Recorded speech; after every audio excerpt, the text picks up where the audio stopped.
3rd, so mark the calendars for that.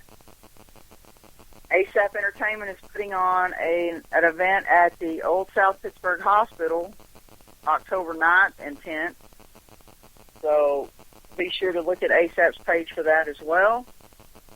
And then FEAR Paranormal, Two Feathers Paranormal, and PSI of the South are all getting together, and we're putting on Syntex Paranormal Fest.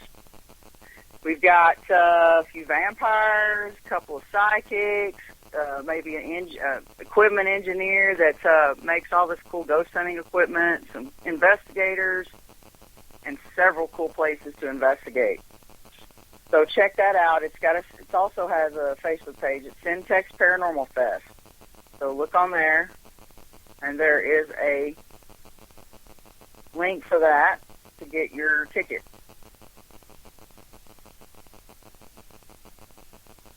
I also would like to go ahead, because I guess Bishop Long is running behind, want to thank our sponsors before we get started, too.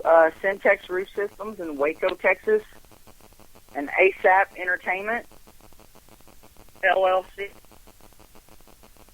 They have been nothing but kind to me and to FEAR, and helping with Spirit Quest, which we will also talk about while we wait. Spirit Quest is a little dream of mine that I started with Jake and Rave Productions, and we are going a little bit further than we thought with the project. We actually had one episode done so far at Floss Furnaces in Birmingham, Alabama. That ended up being pretty surprising as far as the evidence that we captured. And we have gotten some interest built up in it, and I'm hoping that we get to show it to the public here soon. We're doing a lot of, making a lot of changes, trying to fix a lot of things that we didn't quite agree with. Ms. Roane? Yes. Your guest has arrived. Ah, awesome. Thank you so much. Bishop Long, how are you this evening? It's been busy. Just literally walking the door from chaplaincy stuff, so it's been a real busy morning. Afternoon, evening. But I'm here. Wow. That's crazy. You know, I was just telling everybody kind of about some events and things like that, and I was hoping that we could meet at the one at Hill House Manor, but the schedules got kind of wacky, and so we're not going to be able to. But without further ado, audience, Bishop James Long, he is the paranormal clergy and an exorcist, and I'm glad you could join us. I know you have been, I guess, going crazy today with all the calls and things that you've been getting. Can you tell the audience a little bit about yourself? Well, let's see. I studied for the Roman Catholic priesthood for 6 years. Was mentored by a validly trained exorcist who was a priest for over 50 years. I've known I wanted to be a priest since I was 5. I mean, there was no question about that. And just as strongly, I began to study books on demonology. I mean, just as much as I could find. When I was 9 years old, I remember picking up my first book, and I have not put them down. So, I devoted my life, to the study of demonology, and went through the seminary, and then decided to join the Old Catholic Church for theological reasons. And so, I wasn't really interested in going public with my ministry. I really didn't have a desire to do that. But my friends kept pushing me, and because there was nobody helping. There was no clergy helping the paranormal community when I started. It's fascinating. I always find it fascinating when people say, well, I've been in the paranormal community for 30 years. It's like, okay. And you're going, really? Where you been? It's like, where have you been, buddy? Because I could have used you. I could have definitely helped you. We could have reached out and said, please help, but, well, I started when there was no clergy helping, and there was nobody there. There was nobody. And so I decided to go public with the ministry, and then I started the Paranormal Clergy. And now we're a huge organization, and we have 3 full-time administrators and teams all across the United States and even international. So we're all over, wow. Just helping people. That's what it's all about. I mean, the paranormal is, how we've been explained what it is something that's unexplained. You know that something happened, you just don't know what.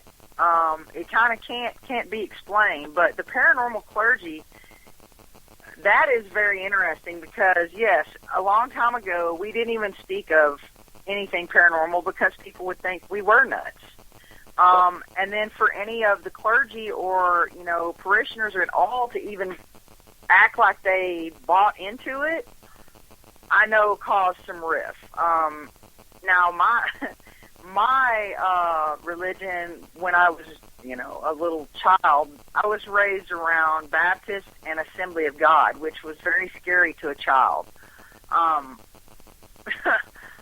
The speaking in tongues thing scared me pretty much to death from going to church for a while. And then the Baptist church, I'm not knocking any religion, but it didn't spark my, my interest so much. And I thought, well, maybe I should just change into Catholic. And my grandma was like, you just don't change into Catholic just like that. But, no one ever did talk about the paranormal. And then, the clergy that did believe in it, it was really a hush-hush thing when all this kind of started. It was, and I think people would be shocked of how, even not only that, but how the clergy, they weren't very welcoming even to me. And so it's fascinating because when I first started, almost 15 years ago now, it's fascinating that the clergy then would have nothing to do. They didn't want anything to do with Bishop Long because he's this paranormal guy. But now it's funny because now the same people who had nothing to do with me are doing television shows. Or appearing on television shows, and so I've gotten a lot of flack because. I did Discovery and Sci-Fi and Travel Channel and all those networks, and I got a lot of flack from that, from clergy, and attacking me, saying I'm just doing it for fame and fortune, even though I never got paid for any of those appearances, never, not one time. Yeah, they don't understand. Paranormal people, we don't get paid a whole bunch of nothing unless you have like seasons and seasons and seasons on TV's. Guest spots and extras don't get paid. Yeah, we know that. And I've explained to people a million gazillion times that the reason that I did those television shows is because I could not afford. There's no way that I could afford to advertise about the paranormal clergy. So I did television shows to advertise for a free service we do for people. And people were very vicious. Oh my God! When I first started the paranormal community was vicious. I mean, it was nothing compared to what it is today. It is wow. It is. People were vile. I mean, it was. I'm not kidding you. People would go on radio shows. They would do background checks on people. They would read the background checks on air. They would call your employers. I mean, it was vicious. Wow. And it's bad now. I mean, I have a friend that's brand new into the paranormal, and she's like, holy crap, all the drama and backstabbing and why is these grown adult people feel like they need to tear each other down? Isn't it, to me, and the way I was raised, successful people that are good people, they build each other up. Jealous and miserable people within themselves, they're the ones who they can't stand to see someone else succeed. They can't stand to see someone else be happy. They have to always, be attacking someone. And that has to be miserable. And all I tell people is you just got to pray for those people, that they find some sort of inner peace, that they can stop attacking, anyone else that, has any type of success or is happy. I just don't, and it seems to be real prevalent. So if it was worse back in the day, whoo, that's frightening. Well, my mom had, when she was living, she had a hysterectomy because they had found cancer. And people went on the radio show and said, thank God for uterine cancer. I mean, there were people that were actually saying this about my mom, all because of this. And these very same people who were attacking my mother never once called me, never once found out what I was doing, what I was offering, what I'm offering the community. Never once. They never once picked up the phone. And if they found out what I was offering, then they would have probably thought, boy, actually they did. There were a couple people, Bobby Zoller as well. Bobby Zoller's in Louisville. And he was very, very vicious. I mean, he was going for the jugular. I mean, he really was. He was not. I mean, he'll admit it. He was a pit bull. He wasn't going to stop. And then finally one day I said, Bobby, I've had enough of this. 5 years you've been attacking me, so I want to sit down with you face to face, and I want you to ask every question you have of me, and no matter what question it is, you ask it and I'll answer it. And after 3 hours of sitting at the mall, actually we were there. He looked at me and he said, I'm sorry. I was wrong. I shouldn't have done it when I did. Like, you think? Yeah, the 5 years of my life, you've been giving me HELL. and that just is not, okay, you're sorry. Okay, well, that's great. And that's what I don't understand is the attack on each other, especially when these people most of the time don't even actually know you. They have never met you.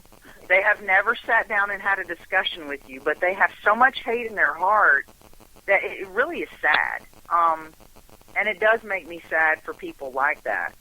It really does. And I guess I was raised differently. I don't know. I always worry about karma. You give what you get, you give whatever you're giving out. So if you're giving out nasty and ugly, you're going to probably get that back. And I'd rather not have that come back on me. So that, you always go by that karmic, type guide, how bad would this be coming back at me, kind of mentality. I agree, and I think what it is when they see people on the television, whatever, and they then immediately begin to attack, and they have really ugly things to say, even though they don't understand what's the intent behind these TV shows. Many of these shows I've paid for my own way to get to the shows. They just couldn't get it through their mind. The whole purpose was to advertise for the paranormal clergy so we could continue to do free work for people. I mean, they just couldn't get it. Yeah, I mean, just like when you were on there with Zach and them, my God, that was completely, how many people watch that? You know what I mean? And you're giving away a free service, just like a lot of paranormal teams, most of them that I know anyway. All this is free. We use our own gas, we buy our own equipment, we pay for our own hotels. It's not something that we're making a fortune off of for sure.